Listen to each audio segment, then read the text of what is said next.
اعوذ باللہ من الشیطان الرجیم پناہ مانگتا ہوں میں اللہ کی شیطان مردود سے۔ بسم اللہ الرحمن الرحیم شروع اللہ کا نام لے کر جو بڑا مہربان نہایت رحم والا ہے۔ الحمد للہ رب العالمین الرحمن الرحیم مالک یوم الدین ایاک نعبد و ایاک نستعین۔ السلام علیکم ورحمۃ اللہ وبرکاتہ۔ ان الحمد للہ نحمده ونستعینه ونستغفره ونعوذ باللہ من شرور انفسنا ومن سیئات اعمالنا من يهده الله فلا مضل له ومن يضلل فلا هادي له واشهد ان لا اله الا الله وحده لا شريك له واشهد ان محمدا عبده ورسوله اما بعد۔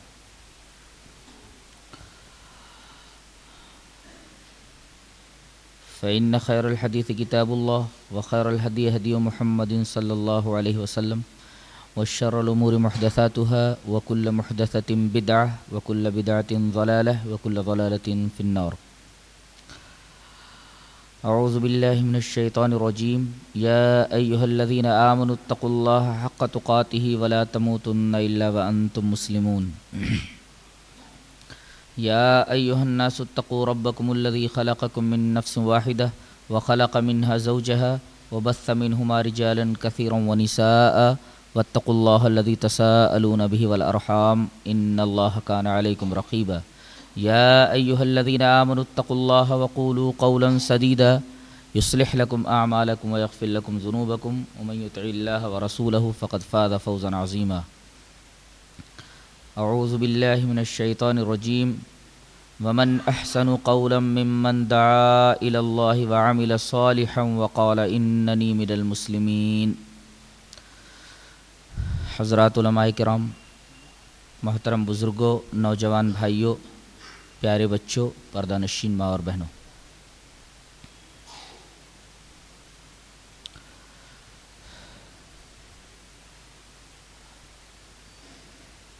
آج جیسا کہ آپ کو معلوم ہے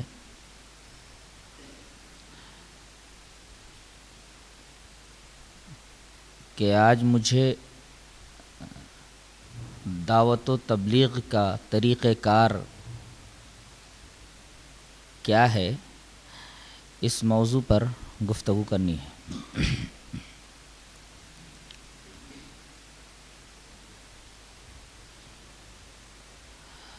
شریعت میں 3 الفاظ آتے ہیں۔ ایک لفظ ہے دعوت، ایک لفظ ہے تبلیغ، اور ایک لفظ ہے اصلاح۔ تو دعوت اور تبلیغ یہ دونوں الفاظ غیر مسلموں کے لیے ہیں، اور اصلاح یہ مسلمانوں کے لیے۔ لفظ اصلاح یہ افساد کی ضد ہے، یعنی مسلمانوں کے عقائد میں یا مسلمانوں کے اعمال میں، کردار میں، معیشت میں، معاشرت میں، سیاست میں اگر بگاڑ آ جائے تو اس کی اصلاح کی جائے۔ اس سلسلے میں 2 آیتیں آپ کے سامنے پیش کر دوں۔ اللہ تبارک و تعالی ارشاد فرماتا ہے یسألونک عن الانفال قل الانفال للہ والرسول فاتقوا اللہ واصلحوا ذات بینکم واطیعوا اللہ ورسولہ ان کنتم مؤمنین۔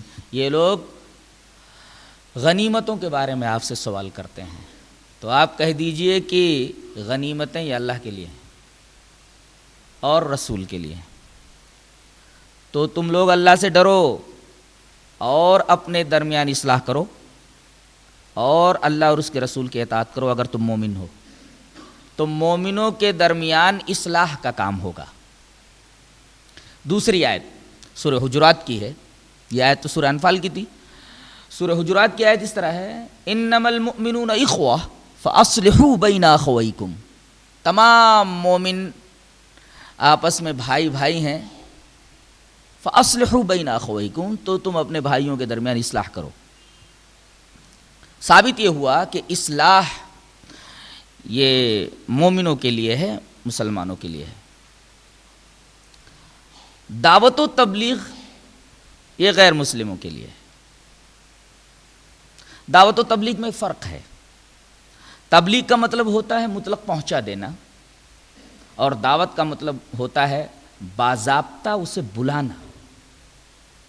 اس کو ایک مثال سے سمجھیں کہ دو پڑوسی ایک ساتھ آپس میں مل جل کر رہتے ہیں۔ ایک پڑوسی کے ہاں لڑکی یا لڑکے کی شادی ہو رہی ہے، دوسرے پڑوسی کو اس شادی کی بات پہنچ چکی ہے، کسی بھی ذریعے سے پہنچ گئی ہے، لیکن آپ کی شادی میں آپ کا پڑوسی اس وقت تک شرکت نہیں کر سکتا جب تک کہ آپ باقاعدہ اسے شادی میں آنے کی دعوت نہ دیں، چاہے زبانی جا کر کے کہہ دیں یا اسے کارڈ وغیرہ دے آئیں۔ تو یہ بات کا پہنچا دینا یہ تبلیغ ہے، اور باضابطہ بلانا یہ دعوت کہلاتا ہے۔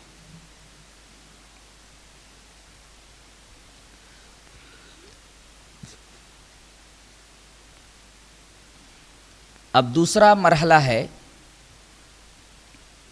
یہ سمجھنے کا کہ دعوت و تبلیغ کس چیز کی جائے۔ تبلیغ کس چیز کی جائے، کس چیز کی طرف دعوت دی جائے۔ تو خطبہ مسنونہ کے بعد جو میں نے آیت کریمہ پڑھی ہے اس کے اندر یہ بات بتا دی گئی ہے، وَمَنْ أَحْسَنُ قَوْلًا مِّمَّنْ دَعَا إِلَى اللَّهِ، اس آدمی سے زیادہ اچھی بات اور کس آدمی کی ہو سکتی ہے جو اللہ کی طرف بلائے، یعنی آپ کو اللہ کی طرف بلانا ہے۔ ایک جگہ اور اللہ تبارک تعالیٰ نے ارشاد فرمایا، قُلْ هَذِهِ سَبِيلِي أَدْعُو إِلَى اللَّهِ عَلَى بَصِيرَةٍ أَنَا وَمَنِ اتَّبَعَنِي، آپ کہہ دیجئے کہ یہ میرا راستہ ہے، میں اللہ کی طرف بلاتا ہوں، اور میں اور میرے متبعین پوری بصیرت کے ساتھ اس پر قائم ہیں۔ یہ دونوں آیتیں بتا رہی ہیں کہ بلانا اگر ہے تو اللہ کی طرف بلائیے۔ تبلیغ کس چیز کی کیجیے؟ اب اللہ نے ارشاد فرمایا، یا ایھا الرسول بلغ ما انزل الیک من ربک وان لم تفعل فما بلغت رسالتہ واللہ یعصمک من الناس ان اللہ لا یہدی القوم الکافرین، کہ اے رسول آپ تبلیغ کر دیجئے، پہنچا دیجئے کس چیز کو؟ ما انزل الیک من ربک، جو آپ پر آپ کے رب کی طرف سے نازل کیا گیا ہے۔ ہر مسلمان یہ جانتا ہے کہ نبی کریم صلی اللہ علیہ وسلم پر دو چیزیں نازل ہوئی ہیں، ایک تو قرآن اور دوسرے احادیث شریفہ۔ اس آیت کریمہ سے بالکل یہ بات واضح ہو گئی کہ تبلیغ صرف اور صرف قرآن اور احادیث کی ہوگی۔ اگر کوئی آدمی کسی اور چیز کی تبلیغ کر رہا ہے تو یہ تبلیغ شرعی تبلیغ نہیں ہے، شریعت میں اس تبلیغ کا کوئی مقام نہیں ہے۔ آج دیکھو بہت سارے لوگ انسان کی ایک لکھی ہوئی کتاب کو نماز کے بعد پڑھتے پڑھاتے ہیں، اور باقاعدہ اس کتاب کو انہوں نے وہی درجہ دے رکھا ہے جو درجہ ہمیں قرآن کو دینا چاہیے۔ جیسے قرآن کو جزدانوں میں احتراما لپیٹ دیا جاتا ہے، اسے رحل پر رکھ کر کے اس کی تلاوت کی جاتی ہے، اس کی تفسیر کی جاتی ہے، قرآن کو اب طاق نسیاں پر رکھ کر کے اب اس کتاب کو جزدانوں میں لپیٹ کر کے اور رحل پر رکھ کر کے باقاعدہ اس کی تلاوت کی جاتی ہے۔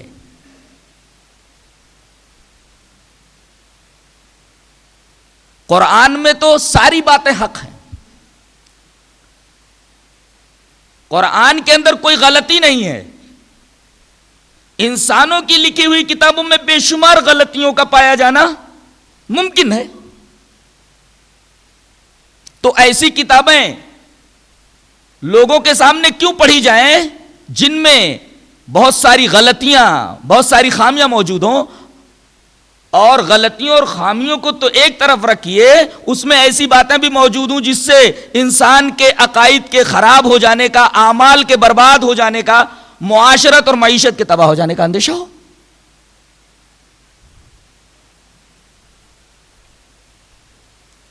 تو ہمیں مکلف بنایا گیا ہے، ہمیں حکم دیا گیا ہے قرآن اور احادیث کی تبلیغ کا۔ اگر کوئی اپنے اکابرین کی باتوں کی تبلیغ کرتا ہے، اپنے اماموں کی طرف لوگوں کو بلاتا ہے، تو کم سے کم یہ دعوت اور تبلیغ تو نہیں ہے، اس لیے کہ دعوت ہوگی اللہ کی طرف اور تبلیغ ہوگی قرآن اور حدیث کی۔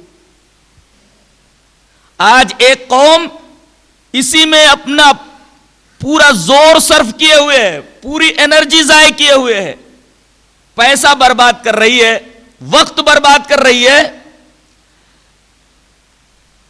جگہ جگہ سفر کر کے سفر کی صعوبتیں بھی برداشت کر رہی ہے، لیکن افسوس صد افسوس،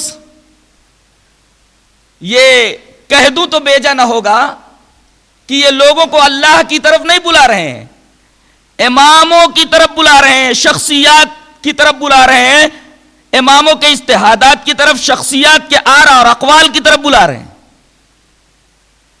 اللہ کی طرف اگر بلاتے تو اللہ کی کتاب پڑھی جاتی، رسول کی طرف بلاتے تو جناب محمد رسول اللہ صلی اللہ علیہ وسلم کی احادیث کی تعلیم دی جاتی، اس کی تعلیم ہوتی۔ تو ہمیں حکم دیا گیا ہے دعوت اللہ کا، اللہ کی طرف بلانے کا، اور ہمیں حکم دیا گیا، ہمیں مکلف بنایا گیا ہے قرآن اور احادیث کی تبلیغ کا، کہ یہی ما انزل الیک من ربک ہے۔ اور رسول کو خطاب کر کے کہا گیا یا ایھا الرسول بلغ ما انزل الیک من ربک، اے رسول آپ تبلیغ کیجئے۔ کس چیز کی تبلیغ کیجئے؟ جو آپ پر نازل کی گئی ہے، اور آپ پر نازل ہونے والی دو چیزیں، قرآن اور حدیث۔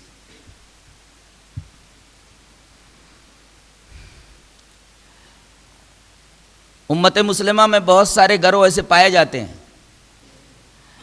جو اپنا وقت یوں ہی برباد کر رہے ہیں، اور یہ گمان کر رہے ہیں کہ بہت اچھا کام کر رہے ہیں۔ اللہ تبارک و تعالی نے ایسے لوگوں کے بارے میں سورہ کہف کے اندر ارشاد فرمایا الذین ضل سعیہم فی الحیاۃ الدنیا وہم یحسبون انہم یحسنون صنعا، کہ یہ وہ لوگ ہیں کہ ان کی پوری کوشش دنیا کی زندگی میں برباد ہو گئی، اور یہ زندگی بھر یہی سمجھتے رہے، زندگی بھر یہی گمان کرتے رہے کہ بہت اچھا کام کر رہے ہیں، انہم یحسنون صنعا، بہت اچھا کام کر رہے ہیں۔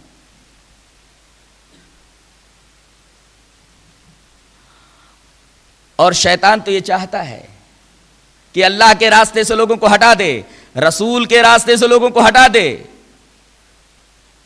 دوسرے راستوں پر ان کو ڈال دے، قرآن و حدیث سے ان کو دور کر دے۔ یہ پروپیگنڈا بھی کیا جاتا ہے کہ قرآن سب کی سمجھ میں نہیں آتا، احادیث سب کی سمجھ میں نہیں آتی، قرآن کو سمجھنے کے لیے 21-22 علوم کی ضرورت ہے، احادیث کو سمجھنے کے لیے کہ بہت سارے علوم کی ضرورت ہے۔ قرآن و حدیث سے دور کرنے کے لیے شیطان ان سے یہ پروپیگنڈے کروا رہا ہے۔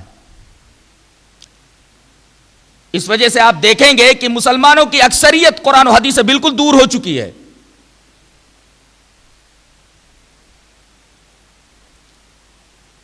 تو تبلیغ ہمیں قرآن و حدیث کی کرنی ہے اور بلانا ہے اللہ کی طرف۔ یہ باتیں قرآن میں موجود ہیں۔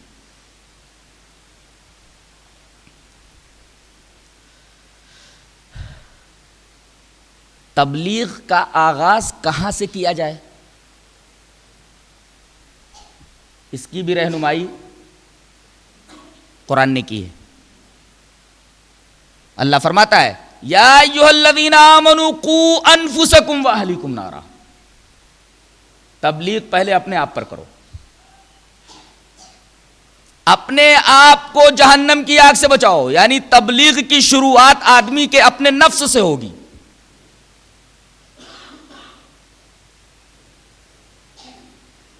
دوسرے نمبر پہ آدمی کے اہل و عیال، خود اچھا بنے، خود دین پر چلے اور بچوں کے اوپر محنت کرے، بیوی کے اوپر محنت کرے کہ وہ دین پسند بنے اور دین کے راستے پر چلے. تو پہلے مرحلے میں آدمی کی ذات، دوسرے مرحلے میں اس کے اہل و عیال. اب ان دو جگہوں میں اگر سدھار پیدا ہو جائے، پھر تیسرا مرحلہ ہے آپ کے رشتہ دار، آپ کے قریبی.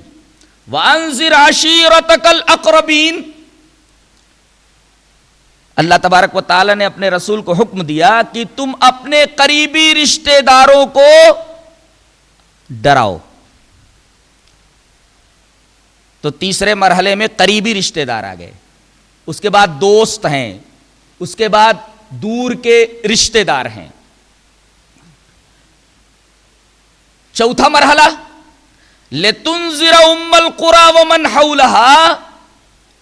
پوری بستی کو، ام القریٰ کو آپ ڈرائیں. یعنی رشتہ داروں سے گزر کر کے آپ اب محلے میں آئیے،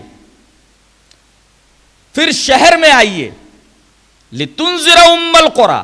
اور جب شہر کے اندر آپ کام کر چکے ہیں، پھر ومن حولہا، پھر شہر کے اطراف میں جو گاؤں ہیں، جو بستیاں ہیں، جو شہر ہیں، وہاں آپ جا کر کے دعوت اللہ کریں اور قرآن و حدیث کی تبلیغ کریں. یہ اسٹیپس ہیں. ابھی آدمی نے خود کو سدھارا نہیں، اس کے نفس کی اصلاح ہوئی نہیں، اس کے گھر والوں کی، اہل و عیال کی اصلاح ہوئی نہیں، محلے والوں کی اصلاح ہوئی نہیں، بستی والوں کی اصلاح ہوئی ہی نہیں، بستی کے اطراف کے گاؤں والوں کی اصلاح ہوئی ہی نہیں. اسٹو لے کر کے، لوٹے لے کر کے، بسترے لے کر کے پورے ہندوستان میں اور پوری دنیا میں پھرتے نظر آ رہے ہیں.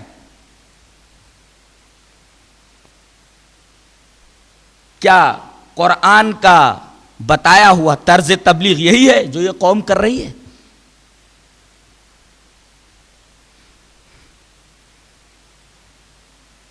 تبلیغ کا طریقہ وہی ہوگا، وہی طرز ہوگا جو قرآن اور احادیث میں موجود ہے.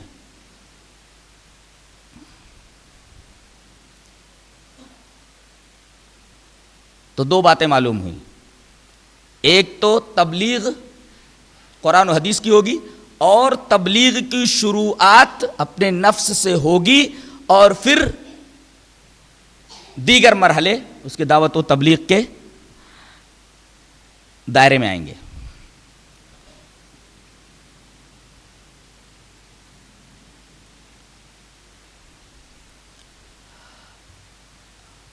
دعوت و تبلیغ کا آغاز کہاں سے کیا جائے؟ یعنی پہلے لوگوں کے سامنے کون سی بات پیش کی جائے؟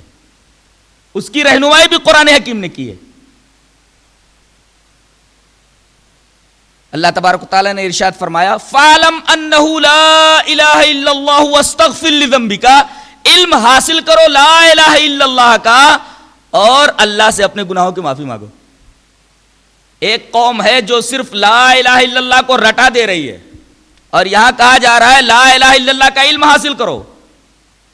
پوری توحید لوگوں کے سامنے رکھو. صرف کلمہ رٹا دینے سے تبلیغ کا حق ادا نہیں ہوتا، بلکہ لا الہ الا اللہ کا علم خود حاصل کرو اور لا الہ الا اللہ کی حقیقت یعنی توحید کی حقیقت اور شرک کی حقیقت لوگوں کے سامنے بیان کرو. کلمہ اگر زبان سے رٹ لیا گیا اور آدمی نے کلمہ یاد کر لیا تو اس سے اس کو کیا حاصل ہوا؟ جب اسے کلمے کی حقیقت کا علم نہیں ہوا کہ شرک کیا ہے، توحید کیا ہے، لا الہ الا اللہ کا مفہوم کیا ہے. لا الہ الا اللہ کوئی جنتر منتر تو ہے نہیں کی، یاد کر لیا گیا بس کافی ہے. لا الہ الا اللہ کو یاد کرنا، اس کا مفہوم سمجھنا اور اس کے تقاضوں پر عمل کرنا، تب جا کر کے لا الہ الا اللہ کی حقیقت سے آدمی آشنا ہوگا، تب اسے لا الہ الا اللہ کا علم حاصل ہوگا. اور اس کے بعد پھر اعمال کا درجہ آتا ہے، عبادات میں نماز کا درجہ آتا ہے.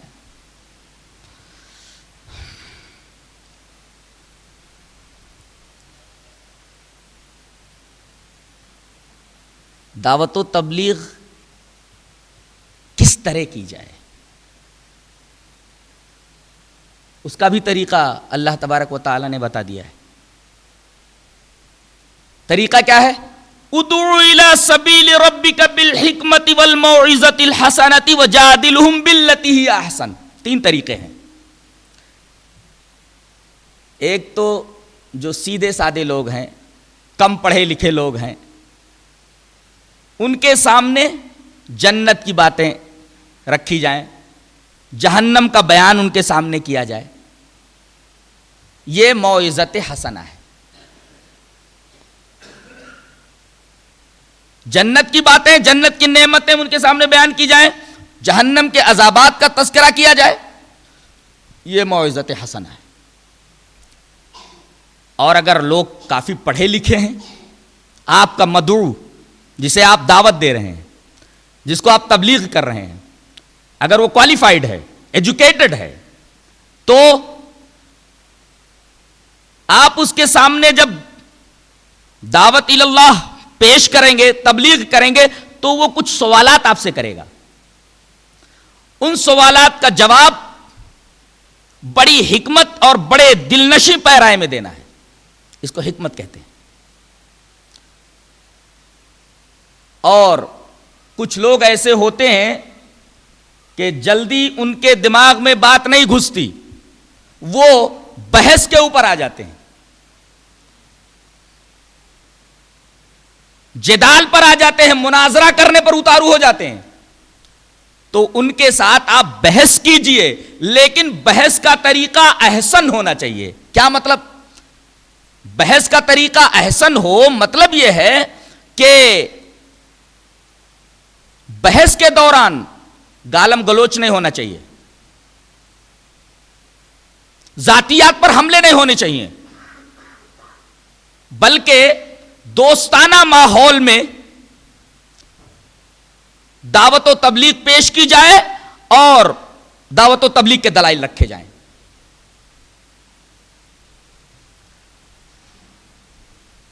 یہ تو دعوت و تبلیغ کا طریقہ ہو گیا. دعوت و تبلیغ کون کرے؟ ایک سوال یہ بھی ہے، کیا صرف مولوی دعوت و تبلیغ کرے؟ نہیں. امت مسلمہ بحیثیت امت مسلمہ، اس کے اوپر یہ فریضہ عائد ہوتا ہے اجتماعی اور انفرادی، کہ جو کام نبی نے کیا تھا، جو کام نبی نے زندگی بھر کیا، جو مشن لے کر کے نبی چلا، جو تحریک لے کر کے چلا، اب قیامت تک چونکہ کوئی نبی آنے والا نہیں ہے، لہذا اس مشن کو، اس امت مسلمہ کو زندہ رکھنا ہے، اس تحریک کو، اس امت مسلمہ کو زندہ رکھنا ہے. یہ امت مسلمہ کا انفرادی اور اجتماعی فریضہ ہے کہ وہ اس مشن کو زندہ رکھے، اس تحریک کو جاری رکھے، کہیں اس کے اندر جمود نہ پیدا ہونے پائے، کہیں تعطل نہ پیدا ہونے پائے.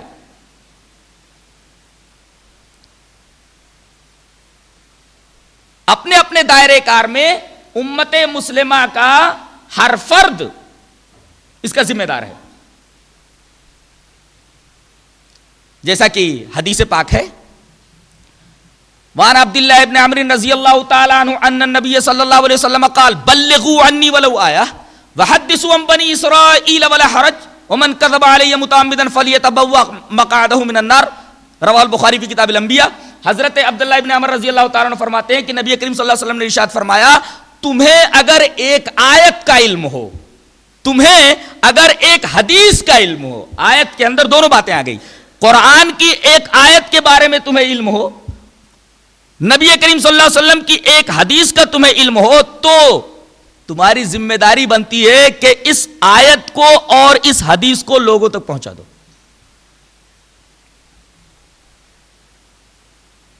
یہ تو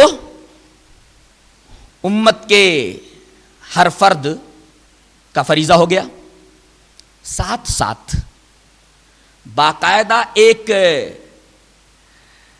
گروہ ہونا چاہیے، ایک جماعت ہونی چاہیے جو یہ کام کرتی رہے. اللہ تبارک و تعالیٰ نے چوتھے پارے کے اندر وہ بات ارشاد فرمائی ہے وَلْتَكُمْ مِنْكُمْ أُمَّةٌ يَدْعُونَ إِلَى الْخَيْرِ وَيَأْمُرُونَ بِالْمَعْرُوفِ وَيَنْهَوْنَ عَنِ الْمُنْكَرِ أُولَئِكَ هُمُ الْمُفْلِحُونَ. اگر مسلمانوں کو کامیاب ہونا ہے تو ضرورت اس بات کی ہے کہ باقاعدہ ان کے درمیان ایک جماعت ہو جو اچھی طریقے سے اللہ کی طرف لوگوں کو دعوت دے سکتی ہو, اچھی طریقے سے قرآن و حدیث کو پیش کر سکتی ہو. باقاعدہ ایسی جماعت ہو اور یہ کام برابر ہوتا رہے, تب نہ مشن جاری رہے گا, تب نہ رسول اللہ صلی اللہ علیہ وسلم کی لائی ہوئی تحریک چلتی رہے گی, اس کے اندر جمود پیدا نہیں ہوگا, اس کے اندر تعطل پیدا نہیں ہوگا. یہ بات مسلم ہے کہ ہر آدمی اپنا گھر بار دکان چھوڑ کر کے مسلسل یہ کام نہیں کر سکتا. لہذا اس کا فریضہ صرف اتنا ہے کہ جو باتیں اسے معلوم ہوں اپنے دائرے کار میں لوگوں کو بتاتا رہے. کہیں سفر میں ہے, کوئی ساتھی مل گیا تو اس کے سامنے دعوت اللہ رکھ دی, قرآن اور حدیث کی بات رکھ دی. دکان میں ہے, وہاں کوئی کسٹمر آیا تو اس کے سامنے دعوت پیش کر دی, تبلیغ کر دی. کہیں کسی شادی کی تقریب میں گیا, وہاں کوئی آدمی مل گیا, اس کو دعوت و تبلیغ کر دی. اپنے دائرے کار میں فرد کام کرتا رہے, یہ ہے ہر فرد کا فریضہ. لیکن باقاعدہ اس کام کو کرنے کے لیے ایک جماعت ہونی چاہیے جو باقاعدہ اسی میں لگی رہے, اور اس جماعت کے تمام اخراجات عمرہ برداشت کریں, عوام برداشت کرے گی جو یہ کام مسلسل نہیں کر سکتی. اب یہاں علم اور دولت دونوں اکٹھا ہو گئے, اور دنیا کے اندر کوئی بڑا کام, کوئی بڑا کارنامہ وجود میں نہیں آیا ہے جب تک علم کے ساتھ دولت نہ ملے. تو جو لوگ باضابطہ دعوت کا کام نہیں کر سکتے, باقاعدہ ایک جماعت ہونی چاہیے جو یہ کام کرے, اور یہ لوگ اس جماعت کا ہیلپ کریں, دامے درمے سخنے ان کا تعاون کریں.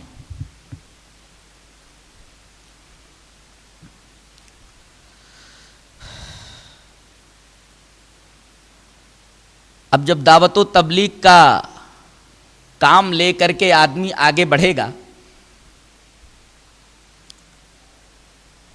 تو اس کے سامنے دو چیزیں آئیں گی. پہلی چیز تو یہ ہوگی کہ قبول حق کی راہ میں بہت سارے روڑے آئیں گے, ان کو سمجھنا ضروری ہے. اور دوسرے, جب وہ دعوت و تبلیغ کا مشن لے کر کے آگے بڑھے گا, دعوت و تبلیغ کی تحریک لے کر کے آگے بڑھے گا, تو اس تحریک کو روکنے کے لیے مخالف کی طرف سے وسائل اختیار کیے جائیں گے. تو جب وہ وسائل اختیار کیے جائیں تو ہمارا رویہ کیا ہونا چاہیے, ہم ان وسائل سے کیسے نمٹیں, اور قبول حق کی راہ میں جو روڑے ہیں ان کو پہلے سمجھیں, اور اس کے بعد ان روڑوں کا علاج کس طرح کریں. قبول حق کی راہ میں روڑے جہاں تک میں نے مطالعہ کیا ہے 5 قسم کے ہیں. آدمی حق کو قبول کیوں نہیں کرتا؟ حق کی قبولیت کی راہ میں ایک روڑا یہ ہے. کون سا روڑا؟ آبائی عقائد پر جم جانا, باپ دادا سے جو دین چلا آ رہا ہے, جو مسلک چلا آ رہا ہے, جو منہج چلا آ رہا ہے, جو طریقہ چلا آ رہا ہے, اس کے اوپر آنکھیں میچ کر کے چلتے چلے جانا, عقل سے کام نہ لینا. اور اسی شق میں یہ بات بھی داخل ہے کہ کسی سے بیجا عقیدت رکھنا اور عقیدت میں غلو کرنا, یہ پہلا روڑا ہے. اسی وجہ سے آپ دیکھیں کہ کچھ لوگ ایسے ہوتے ہیں کہ ان کے سامنے جب دعوت رکھی جاتی ہے، ان کو تبلیغ کی جاتی ہے، تو وہ اس کان سے سنتے ہیں، اس کان سے اڑا دیتے ہیں، حق کو قبول نہیں کرتے. کون سا معنی ہے، کون سا روڑا ہے، کون سی رکاوٹ ہے، کون سا obstacle ہے؟ یہی ہے. تم جو کہہ رہے ہو ٹھیک ہے، لیکن ہمارے باپ دادا تو غلطی پر نہیں تھے. باپ دادا سے ہم نے یہ مسلک پایا ہے، باپ دادا سے ہم نے یہ دین پایا، باپ دادا سے ہم نے یہ طریقہ پایا ہے، بس ہم اسی کے اوپر چلتے چلے جا رہے ہیں. اور کسی بزرگ سے اگر بہت زیادہ عقیدت، اللہ اتنے بڑے امام، اتنے بڑے عالم، ارے وہ تو دارالعلوم کے شیخ الحدیث ہیں، فلاں مدرسے کے تو شیخ التفسیر ہیں، کیا ان کو منہج سمجھ میں نہیں آیا؟ کیا ان کو حق سمجھ میں نہیں آیا؟ وہ تو قرآن پڑھاتے ہیں، قرآن کی تفسیر کرتے ہیں، احادیث پڑھاتے ہیں. کیا قرآن اور حدیث پڑھانے کے بعد بھی حق واضح نہیں ہوا؟ یہ عقیدت میں غلو اور آبائی عقائد کے اوپر جم جانا اور آنکھیں میچ کر کے اس کے اوپر چلتے رہنا، تحقیق کو چھوڑ دینا، مذہب کے حدود سے عقل کو خارج کر دینا، یہ قبول حق کی راہ میں پہلا روڑا ہے.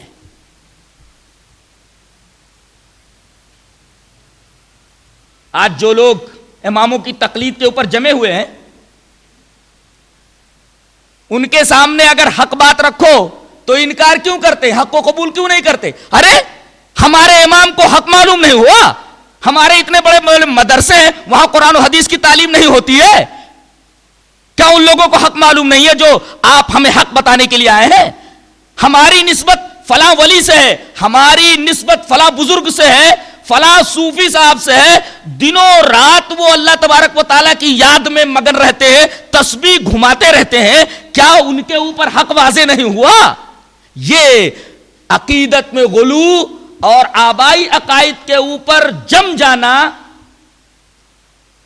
اور اس کے خلاف کوئی بات نہ سننا، یہ قبول حق کی راہ کا پہلا روڑا ہے. اللہ تبارک و تعالیٰ نے اس سلسلے میں فرمایا اولو کان آباؤہم لا یعقلون شیئا ولا یہتدون. یہ آبا و اجداد کا حوالہ دیتے ہیں. ہو سکتا ہے کہ ان کے آبا و اجداد کے پاس عقل نہ رہی ہو اور وہ لوگ ہدایت یاب نہ رہے ہوں. یہ تنقید فرمائی ہے اللہ تبارک تعالیٰ نے ان کے اس تصور کے اوپر، ان کے اس خیال کے اوپر. دوسرا روڑا قبول حق کی راہ میں کون سا ہے؟ آدمی کا عہدہ، آدمی کا منصب، آدمی کا اثر و اقتدار، آدمی کا اثر و رسوخ. کوئی آدمی کسی عہدے پر ہے، اب اس کے سامنے اگر تبلیغ کی جاتی ہے کہ بھائی حق یہ ہے قبول کر لو، اب وہ دائیں بائیں دیکھتا ہے، آگے پیچھے دیکھتا ہے کہ اگر میں نے حق کو قبول کر لیا تو یہ عہدہ ہاتھ سے چلا جائے گا، یہ منصب ہاتھ سے چلا جائے گا، اور میری جو عظمت ہے وہ عظمت چلی جائے گی، اور میرا جو اثر و اقتدار ہے وہ ختم ہو جائے گا، میرا رسوخ ختم ہو جائے گا. وہ حق کو قبول نہیں کرے گا، اس لیے کہ عہدہ ہاتھ سے جا رہا ہے، مرتبہ ہاتھ سے جا رہا ہے، منصب ہاتھ سے جا رہا ہے، عظمت ہاتھ سے جا رہی ہے. بہت سارے لوگوں کو دیکھو کہ جناب عالی تسبیح ان کے ہاتھ سے نہیں چھوٹتی ہے، خانقاہوں میں بیٹھے ہیں اور ایک خلق کثیر ان کے پاس اکتساب فیض کے لیے آتی ہے. ان کے پاس حق جب پہنچتا ہے، حق کو سمجھتے ہیں وہ، لیکن حق کو قبول نہیں کرتے، اس لیے کہ اگر وہ حق کو قبول کر لے تو عظمت چلی جائے گی نا. ہاتھ کو کون چومے گا، پیروں کو بوسہ کون دے گا، بیٹھے بیٹھے مال لا لا کر کے کون دے گا، حلوے ماڈے لا کر کے کون دے گا. تو عظمت ختم ہو جائے گی، پیٹ کا مسئلہ خطرے میں پڑ جائے گا. مرنے کے بعد دیکھا جائے گا جو ہوگا، عظمت نہ جانے پائے، عہدہ نہ جانے پائے، منصب نہ جانے پائے، اثر و اقتدار نہ جانے پائے، رسوخ نہ جانے پائے، پیٹ بھرتا جائے. یہ دوسرا روڑا ہے حق کی قبولیت کی راہ میں، بہت بڑا روڑا ہے. آدمی جلدی عہدے کو چھوڑنے کے لیے تیار نہیں ہوتا، عظمت کو چھوڑنے کے لیے تیار نہیں ہوتا، اثر و اقتدار چھوڑنے کے لیے تیار نہیں ہوتا، اور وہ ناحق کے موقع پر ڈٹا رہتا۔ تیسرا روڑا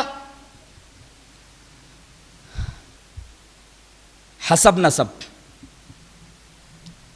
حسب نسب، حضرت نوح علیہ السلام سے ان کی قوم نے ایک بات کہی، فقال الملأ الذين كفروا من قومهم ما نراك الا بشرا مثلنا وما نراك اتبعك الا الذين هم اراذلنا بادي الرأي وما نرى علينا من فضل بل نظنكم كاذبين۔ نوح علیہ السلام کی قوم کے سرداروں نے یہ کہا نوح سے کہ تم تو ہماری طرح ایک انسان ہو، ہم میں تمہیں کیا فرق ہے؟ پہلی بات تو یہ، اور دوسرے ہم یہ دیکھ رہے کہ تمہاری بات ماننے والے، تمہاری آواز پر لبیک کہنے والے، تمہاری دعوت کو قبول کرنے والے، تمہاری تبلیغ کو قبول کرنے والے قوم کے گھٹیا لوگ ہیں، اراذلنا، گھٹیا لوگ، ہم میں کے گھٹیا لوگ ہیں۔ کسی بلند مرتبے والے نے، عالی حسب آدمی نے، عالی خاندان والے نے تمہاری اس دعوت کو قبول کیا ہے؟ ہم بڑے خاندان والے۔ تو یہ حسب، خاندان، یہ آڑے آ جاتا ہے۔ تمہارے اوپر ایمان لانے والے تو گھٹیا لوگ ہیں، گھٹیا خاندان کے لوگ ہیں، بیکورڈ لوگ ہیں، اور ہم تو اعلی خاندان کے ہیں۔ تو یہ خاندان، اعلی حسب، یہ قبول حق کی راہ میں روڑا بن جاتا ہے۔ 3، چوتھا نسب۔ یہود کو حقیقت حال کا علم تھا۔ اللہ نے فرمایا الذین آتیناہم الکتاب یعرفونہ کما یعرفون ابناءہم، جن کو ہم نے کتاب دی ہے یہ میرے رسول کو ایسا پہچانتے جیسا اپنے بیٹوں کو پہچانتے۔ اللہ، حق ان کے اوپر واضح تھا، وہ جانتے تھے کہ اللہ کا سچا رسول ہے، پھر انہوں نے نبی کی بات پر لبیک کیوں نہیں کہا؟ نبی کی دعوت کو قبول کیوں نہیں کیا؟ تبلیغ کو کیوں چھوڑ دیا نبی کی؟ اللہ تبارک و تعالی نے ایک آیت کے اندر اس کی وجہ بتا دی ہے، فرمایا وقالت اليہود والنصارى نحن ابناء اللہ واحباؤہ۔ یہود اور نصارہ بولتے ہیں کہ ہم اللہ کے بیٹے ہیں، اللہ کے چہیتے ہیں، ہمارا نسب بہت اعلیٰ ہے، ہم تو انبیاء کے خاندان کے ہیں۔ اب ہم انبیاء کے خاندان کے ہیں تو ہم تمہاری بات کیوں مانیں؟ ہمارا نسب بہت اعلیٰ ہے۔ 4 باتیں ہوئی، یہ نسب بھی قبول حق کی راہ میں روڑا بن جاتا ہے۔ چوتھا، ارباب اقتدار کا اخلاقی انحطاط میں مبتلا ہونا اور ارباب جاہ و حشم کا اعمال شنیعہ کے اندر گرفتار ہونا۔ کیا مطلب؟ یہ بڑے بڑے عہدے والے جو ہوتے ہیں، بڑے بڑے لوگ جو ہوتے ہیں، پیسہ ہوتا ہے ان کے پاس، برے برے کاموں میں مشغول رہتے ہیں، یہ ان کے اخلاق انتہائی پست ہوتے ہیں۔ اب اگر یہ دعوت کو قبول کر لیں تو یہ برے برے اعمال چھوڑنے پڑیں گے، اور انہیں تو برے اعمال کرنے کی عادت پڑ گئی ہے، اس میں ان کو بڑی لذت ملتی ہے۔ اگر یہ برے اعمال چھوڑ دیں تو پھر ان لذتوں کا کیا ہوگا جو انہیں ان برے اعمال سے ملتی ہے؟ یہ لذتیں چھوڑیں کیسے؟ تو پیسے والے لوگ، ارباب اقتدار لوگ، ارباب جاہ و حشم، یہ دعوت کو قبول کرنے کے لیے تیار نہیں ہوتے، اس لیے کہ پھر ان کو اپنے اخلاق کی اصلاح کرنی پڑے گی، وہ مزے چھوڑنے پڑیں گے، وہ لطف چھوڑنا پڑے گا، وہ انجوائمنٹ چھوڑنا پڑے گا جو یہ کر رہے ہیں اور کرتے آ رہے ہیں۔ اس لیے کہ دعوت اللہ اور تبلیغ، یہ ساری چیزیں ان اعمال شنیعہ کو تو برداشت کرنے کے لیے تیار نہیں ہوں گی۔ اگر تم اللہ کی دعوت کو قبول کرتے ہو، قرآن و حدیث کو قبول کرتے ہو، تو تمہیں یہ برے اعمال چھوڑنے پڑیں گے، یہ برے اخلاق جو تمہارے اندر ہیں ان سے تم کو کنارہ کش ہونا پڑے گا۔ یہ 5 قسم کے روڑے ہیں جو حق کی قبولیت کی راہ میں آ جاتے ہیں. ایک داعی کو ان 5 رکاوٹوں کے بارے میں مکمل علم ہونا ضروری ہے. مشن لے کر کے ایک داعی چلتا ہے، تحریک لے کر کے چلتا ہے. دعوت اللہ کی تحریک، دعوت اللہ کا مشن، قرآن و حدیث کی تبلیغ جب یہ لے کر کے چلتا ہے تو اس مشن کی راہ میں، اس تحریک اور تبلیغ کی راہ میں رکاوٹیں آتی ہیں کہ یہ تحریک آگے نہ بڑھنے پائے، روکنے کی کوشش کی جاتی ہے. اس مشن کو روکنے کے لیے کتنے طریقے اور کتنے وسائل اختیار کیے جاتے ہیں، نبی کریم صلی اللہ علیہ وسلم کی حیات مبارکہ دیکھ لی جائے. میں نے جہاں تک مطالعہ کیا ہے، میں نے یہ اندازہ لگایا ہے کہ نبی کریم صلی اللہ علیہ وسلم کے مشن اور آپ کی تحریک کو روکنے کے لیے 10 وسائل اختیار کیے گئے. قبول حق کی راہ میں روڑے 5 اور مشن کو روکنے کے لیے جو وسائل اختیار کیے گئے وہ 10. پہلا طریقہ، پہلا وسیلہ کیا اختیار کیا گیا کہ ابو طالب اور نبی کریم صلی اللہ علیہ وسلم کے درمیان محبت اور شفقت کی جو فضا تھی اس کو مقدر کرنے کی کوشش کی گئی کہ ابو طالب جناب محمد رسول اللہ صلی اللہ علیہ وسلم کو، اپنے بھتیجوں کو بہت چاہتے ہیں، لہذا ایسا کرو کہ ابو طالب کی شفقت کا اور محبت کا جو ہاتھ نبی کے سر پر ہے، یہ محبت اور شفقت کا ہاتھ نبی کے سر سے دور کر دیا جائے. لہذا اس سلسلے میں پہلی کوشش یہ کی گئی کہ 10 آدمیوں کا وفد، جس میں عتبہ ابن ربیعہ، شیبہ ابن ربیعہ، ابو سفیان، ابو البختری ابن ہشام، اسود ابن عبد المطلب، ولید ابن مغیرہ، نبی ابن حجاج، منبع ابن حجاج، آس ابن وائل سہمی اور ابو جہل، 10 آدمیوں پر مشتمل ایک وفد ابو طالب کے پاس آتا ہے اور کہتا ہے جناب سنیے، آپ اپنے بھتیجوں کو روکیے، یہ ہمارے بتوں کو برا بھلا کہتا ہے، معبودوں کے اوپر لعن طعن کرتا ہے، ہمارے دین و دانش کو برا بھلا کہتا ہے، ہمارے آبا و اجداد کی عقل کے اوپر تنقید کرتا ہے. آپ اپنے بھتیجے کو روکیے ورنہ سامنے سے ہٹ جائیے، ہم تمہارے بھتیجے سے نمٹ لیں گے. ابو طالب نے سنا اور انسنا کر دیا. نبی کریم صلی اللہ علیہ وسلم سے اس سلسلے میں کوئی بات نہیں کی. نبی کا مشن جاری رہا. دوسری مرتبہ پھر یہ لوگ آئے اور کہا کہ لگتا ہے کہ ہم نے جو آپ کو وارننگ دی تھی اس وارننگ پر آپ نے دھیان نہیں دیا. آپ کا بھتیجا مسلسل اپنا مشن جاری رکھے ہوئے ہمارے معبودوں کو برابر برا بھلا کہہ رہا ہے. تو ایسا ہے کہ آپ یا تو درمیان سے ہٹ جائیے یا مقابلے کے لیے تیار ہو جائیے، ہم آپ سے مقابلہ کرنے کے لیے تیار ہیں. ابو طالب نے دیکھا کہ مسئلہ ذرا سیریس ہو گیا ہے، نبی کریم صلی اللہ علیہ وسلم کو بلایا. نبی کریم صلی اللہ علیہ وسلم تشریف لائے. ابو طالب نے کہا میرے بچے، میں بہت بوڑھا ہو چکا ہوں، میرے کندھے بہت کمزور ہو چکے ہیں، معاملہ ایسا ہے، میں تمہیں مشورہ دوں گا کہ اس مشن کو چھوڑ دو، ترک کر دو. نبی کریم صلی اللہ علیہ وسلم کی آنکھوں میں آنسو آ گئے. انہوں نے دیکھا کہ دنیا بھی ایک سہارا تھا وہ بھی چھوٹ گیا ہے اور میرے چچا سست پڑ رہے ہیں.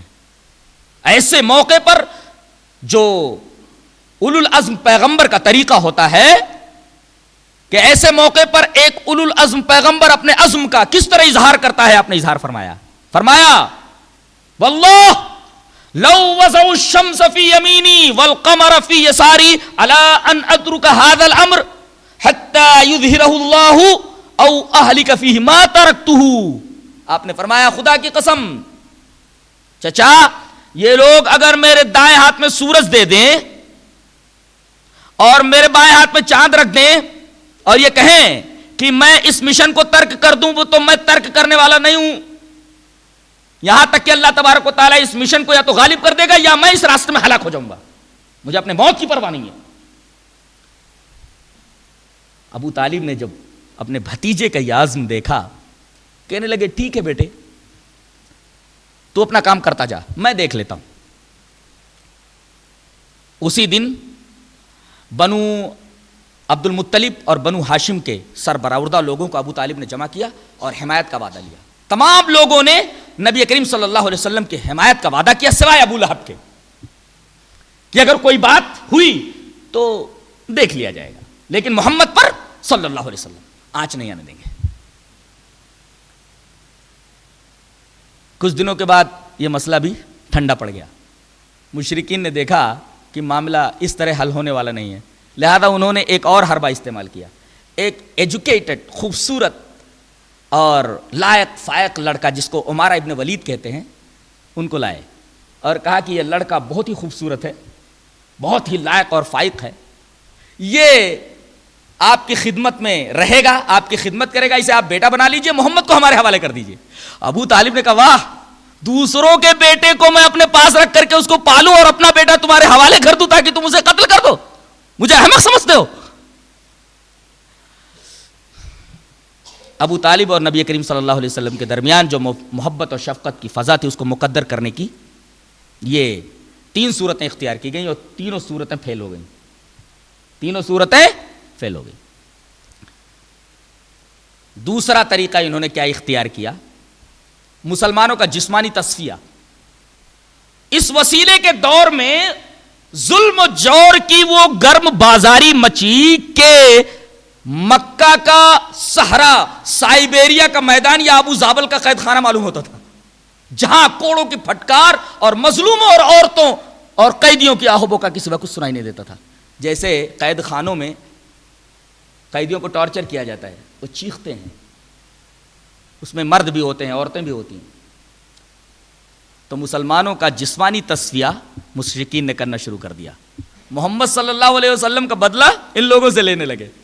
کہیں بلال حبشی کو ریگستان مکہ میں گھسیٹا جا رہا ہے، گرم گرم ریت میں انہیں گھسیٹا جا رہا ہے، بھاری بھاری پتھر ان کے سینے کے اوپر رکھ دیے جا رہے ہیں اور وہ احد احد کہہ رہے ہیں۔ حضرت عمار ابن یاسر کا سر پکڑ کر کے حوض میں ڈال دیا جاتا تھا، یہاں تک کہ ان کی سانس رک جاتی تھی، ایسا ہوتا تھا جیسے ابھی دم نکل جائے گا، اور ان سے کفریہ کلمات کہلوا دیے جاتے تھے۔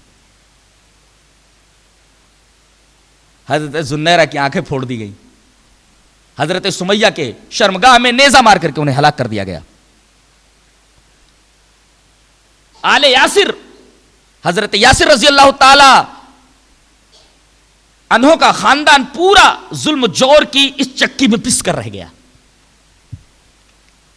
نبی کریم صلی اللہ علیہ وسلم جب ظلم جور کے اس میدان سے گزرتے تو کہتے اصبر یا آل صابر آل یاسر فإن موعدکم الجنہ، اے آل یاسر صبر کرو، اللہ تبارک تعالیٰ نے تمہارے لیے جنت تیار کر رکھی ہے۔ تو انہوں نے نبی کا غصہ مسلمانوں کے اوپر اتار دیا، مسلمانوں کا جسمانی تصفیہ۔ یہ دوسرا وسیلہ تھا جو نبی کریم صلی اللہ علیہ وسلم کے مشن کو روکنے کے لیے، آپ کی تحریک کو ڈیڈ کرنے کے لیے استعمال کیا گیا۔ اس میں بھی جب کامیاب نہیں ہوئے تو تیسرا وسیلہ کیا اختیار کیا گیا؟ نفسیاتی وسیلہ۔ اور نفسیاتی وسیلہ کیا ہوتا ہے؟ نبی کریم صلی اللہ علیہ وسلم کو ساحر کہا جانے لگا، ارے یہ تو جادوگر ہے، ارے یہ تو پاگل ہے۔ مکہ میں جب حج کے ایام میں مختلف جگہوں سے لوگ آتے تو یہ کفار اور مشرکین ان سے مل کر کے بولتے ارے اس کی بات کو مت سننا، ابھی آئے گا ایک پاگل جو تم سے یہ کہے گا کہ میں اللہ کا نبی ہوں، ارے اس کی بات نہ سننا، یہ تو باپ کو بیٹے سے جدا کر دیتا ہے، ماں کو بیٹے سے جدا کر دیتا ہے، بھائی بھائی سے الگ ہو جاتا ہے، اس کی بات کو سننا نہیں، جادوگر ہے وہ۔ یہ نفسیاتی جنگ تھی۔ اس میں بھی جب کامیاب نہیں ہوئے تو چوتھا طریقہ انہوں نے بدسلوکی اور بدزبانی کا اختیار کیا۔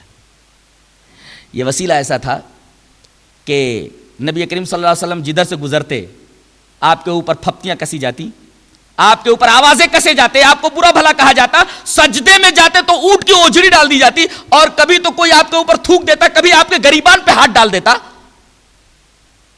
اور خاص طور سے یہ حرکتیں طواف کے دوران ہوتی تھی۔ طواف کے دوران آپ کو بہت ستایا جاتا۔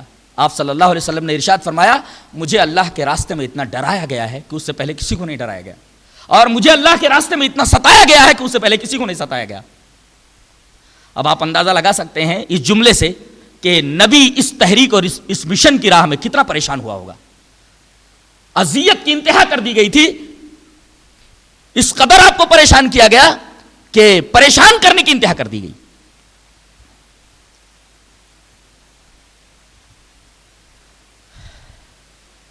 اس وسیلے کے بعد ایک اور وسیلہ اختیار کیا گیا. وہ وسیلہ تھا مادی لالچ کا. عتبہ آیا اور اس نے کہا محمد آؤ کمپرومائز کر لیتے ہیں صلی اللہ علیہ وسلم. نبی کریم صلی اللہ علیہ وسلم نے کہا وہ کیا؟ کہا کہ جتنی دولت چاہتے ہو ہم دینے کے لیے تیار ہیں. اگر تم مکہ کی سرداری چاہتے ہو تو ہم اپنا سردار منتخب کرنے کے لیے تیار ہیں. عرب کی سب سے خوبصورت لڑکی سے شادی کرنے کے لیے ہم تیار ہیں. جو مانگو ہم دینے کے لیے تیار ہیں. یہ مشن روک دو. نبی کریم صلی اللہ علیہ وسلم نے اس کے جواب میں سورہ فصلت کی آیتیں تلاوت کرنی شروع کی, بھاگ گیا. اللہ. اس کے بعد ایک اور وسیلہ اختیار کیا گیا مادی چیلنج کا.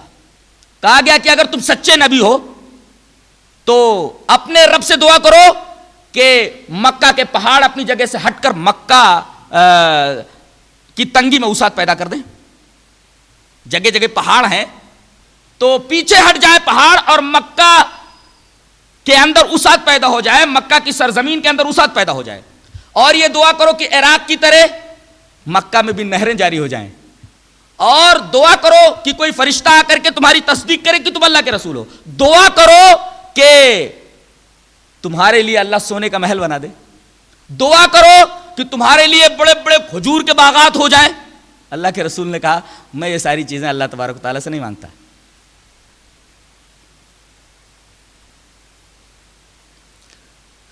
اس کے بعد علمی چیلنج دیا گیا. علمی چیلنج کیسا تھا؟ نضر ابن حارث اور عقبہ ابن ابی معیط, دو بدماش, یہ دونوں کے دونوں مدینہ آئے اور یہودیوں سے انہوں نے کہا کہ محمد کی وجہ سے ہم بہت پریشان ہو چکے ہیں, لہذا کوئی علمی بات بتاؤ کہ جا کر کے ہم ان سے پوچھیں, جواب نہ دے سکے تو ہم لوگ خوب مزے لیں. کہا کہ جا کر کے 3 سوال کرو, نبی اگر نہیں ہوگا تو نہیں بتا سکے گا. کہا کہ وہ کیا؟ کہا کہ 3 سوالات ہیں. پہلا سوال یہ کہ مشرق سے مغرب تک جانے والے سیاح کی کیا خبر ہے؟ ایک. دوسرا سوال, گزشتہ زمانے میں کچھ نوجوان اپنے گھروں سے نکلے تھے اور ایک غار میں چلے گئے تھے, ان کا کیا ہوا؟ تیسرے, روح کی حقیقت کیا ہے؟ یہ 3 سوالات کرو. اللہ اکبر. یہ 3 سوالات جب نبی کریم صلی اللہ علیہ وسلم کے پاس لائے گئے تو آپ صلی اللہ علیہ وسلم نے اللہ سے دعا فرمائی, آیات نازل ہوئیں, وَيَسْأَلُونَكَ عَنِ الرُّوحِ قُلِ الرُّوحُ مِنْ أَمْرِ رَبِّي وَمَا أُوتِيتُم مِّنَ الْعِلْمِ إِلَّا قَلِيلًا. اس سوال کا جواب دے دیا گیا کہ روح کی حقیقت کیا ہے. اور اس کے بعد یہ کہا گیا کہ گزشتہ زمانے میں کچھ نوجوان جو اپنے گھروں سے نکلے تھے وہ اصحاب کہف تھے. اللہ تبارک و تعالی نے پوری سورہ کہف کے نام سے اتار دی. اور مشرق سے مغرب تک جانے والے سیاح کی کیا خبر ہے؟ ذوالقرنین. ذوالقرنین کی پوری تفصیل قرآن حکیم میں آ گئی. اس علمی چیلنج کے مقابلے میں جب انہیں شکست فاش ہوئی تب انہوں نے ایک اور طریقہ اختیار کیا, فکری انتشار اور پروپیگنڈے کی مہم چلا دی. اور اس کی ذمہ داری ایک بہت بڑے شیطان نے لی جس کا نام ابھی میں نے ذکر کیا, نضر ابن حارث. یہ آدمی یمن کے دارالسلطنت ہیرا جا کر کے, یمن کا دارالسلطنت جو تھا راجدھانی یمن کی ہیرا, وہاں جا کر کے وہ رستم اور اسفندیار کے قصے یاد کیا کرتا تھا. اس کو رستم اور اسفندیار کے قصے بہت یاد تھے اور دیگر ایرانی بادشاہوں کی قصص و حکایات اس کو اچھی طرح ازبر تھی. مادہ پرستانہ جدلیاتی افسانوں سے واقف یہ شخص مکہ کا ماحول خراب کرنے اور مسلمانوں کو, لوگوں کو زیادہ حق سے ہٹانے اور مسلمانوں کے خلاف ایک منظم پروپیگنڈا کرنے کے لیے وہی تمام طریقے اختیار کر رہا تھا جو آج نشر و اعلام کے ذرائع کرتے ہیں, یعنی ہمارا میڈیا کرتا ہے.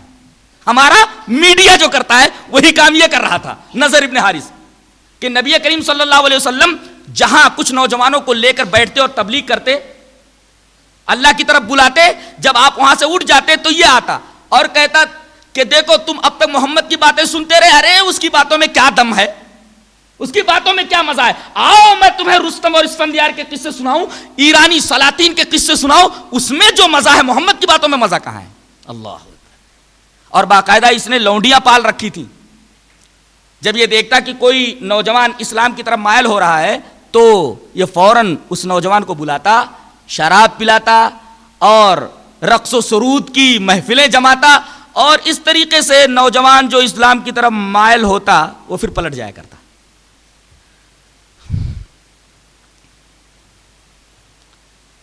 نواں طریقہ اختیار کیا گیا سوشل بائیکاٹ کا. شیب ابی طالب میں کتنے سالوں تک محصور رہے آپ. حضرت خدیجۃ الکبریٰ کا انتقال ہوا، کیسی کیسی تکلیفیں شیب ابی طالب کے اندر. ابو طالب کی گھاٹی بولتے ہیں اس کو. پتے چبائے ہیں، چمڑے چوس چوس کر کے دن گزارے ہیں، لیکن حق کی راہ سے نہیں پھرے. اور آپ کے ساتھ آپ کی پیاری بیوی حضرت خدیجۃ الکبریٰ رضی اللہ تعالیٰ عنہ ہے. عورتیں اس خاتون کے اوپر جتنا فخر کریں کم ہے. اسلام کی راہ میں ان کی جو قربانیاں ہیں اسے لفظوں میں نہیں بیان کیا جا سکتا. اور 10واں وسیلہ، آخری وسیلہ قتل کا. اللہ تبارک و تعالیٰ نے اس کو بھی ذکر فرمایا. وَإِذْ يَمْكُرُ بِكَ الَّذِينَ كَفَرُوا لِيُثْبِتُوكَ أَوْ يَقْتُلُوكَ أَوْ يُخْرِجُوكَ وَيَمْكُرُونَ وَيَمْكُرُ اللَّهُ وَاللَّهُ خَيْرُ الْمَاكِرِينَ. اب ان کا ارادہ یہ ہے کہ یا تو آپ کو کہیں قید کر دیں، یا آپ کو قتل کر دیں، یا آپ کو اس شہر سے نکال دیں. آپ کے قتل کا پلان بن چکا ہے. اللہ تبارک و تعالی نے خبر دے دی کہ اب آپ مکہ سے نکل جائیے. دعوت و تبلیغ کے لیے مکہ کی سرزمین بنجر ہو چکی ہے، اب آپ یہاں سے نکل جائیں. ہجرت کا حکم مل گیا. آپ نے اپنے یار خاص، ہمدم خاص، صدیق خاص ابو بکر رضی اللہ تعالی عنہ سے ذکر کیا کہ مجھے ہجرت کا حکم مل گیا ہے. کہا کہ اللہ کے رسول میں بھی آپ کے ساتھ رہوں گا. اور اس کے بعد نبی کریم صلی اللہ علیہ وسلم نے تلواروں کے سائے سے نکل کر کے مکہ کی راہ لی. یہ 10 وسیلے اختیار کیے گئے. یہ کچھ باتیں دعوت و تبلیغ کے تعلق سے تھیں. انشاءاللہ اس موضوع کے اوپر ایک اور نشست رکھ لیں گے. ابھی کچھ باتیں اس تعلق سے رہ گئی ہیں. فی الحال اتنی باتیں ذہن میں رکھیں. اللہ تبارک و تعالی ہمیں اچھی سمجھ اور اچھے عمل کی توفیق عطا فرمائے. وآخر دعوانا الحمدللہ رب العالمین.